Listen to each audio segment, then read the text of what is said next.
MD Shaukat Hossain জানতেছেন নামাজের তাশাহুদ পড়ার সময় তাশাহুদ আঙ্গুল একবার নাকি বারবার নাড়ানো সুন্নাত? তাশাহুদ পড়ার সময় আঙ্গুল উঠানো এবং নামানো এটা হলো সুন্নাত। বারবার নাড়ানোকে অনেক ওলামা ইকরাম সুন্নাহ মনে করেন, আমরা সেটাকে সঠিক মনে করি না। হাদিসে নাড়ানোর কথা বলা আছে, কিন্তু নাড়ানো মানে উঠানো এবং নামানো, এটাই নাড়ানো বলতে আমরা বুঝি।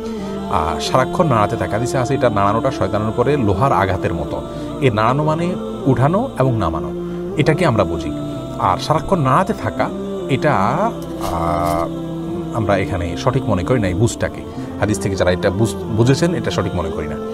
এর কারণ হলো বেশিরভাগ হাদিসই ইউশিরু এসেছে, অর্থাৎ আপনার তাশাহুদের সময় আঙ্গুল দিয়ে ইশারা করতে হবে। তাছাড়া আঙ্গুলটা কেন উঠাতে হয়? আমরা মুখে সাক্ষ্য দিচ্ছি, আঙ্গুল উঠিয়ে সেই সাক্ষ্যটাকে মুখের সাক্ষ্যটাকে হাতের সাথে আমরা মেলাচ্ছি, যার কারণে হাত উঠিয়ে সাক্ষ্য দেওয়া মূলত।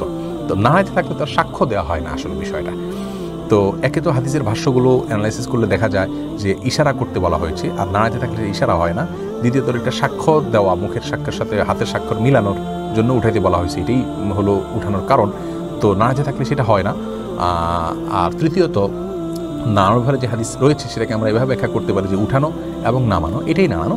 তাহলে সবগুলোকে সামনে রাখলে উঠানো এবং তাশাহুদ শেষ করে এটাকে নামানো, এটাকে আমরা অধিকতর শুদ্ধ মনে করছি। যদিও অনেক ওলামা ইকরামের মতে যতক্ষণ আপনি বসে থাকবেন হালকা হালকা করে নাড়াতে থাকবেন, এই নাড়ানোটা শয়তানের জন্য আঘাতের মতো হাদিসে রয়েছে, সেটাকে তারা সেই ব্যাখ্যাটাকে নিয়েছেন। অতএব তাদেরটাকে আমি ভুল বলছি না, কিন্তু আমার কাছে যেটা সঠিক মনে হয়েছে আমি সেটাই শুধুমাত্র বলেছি।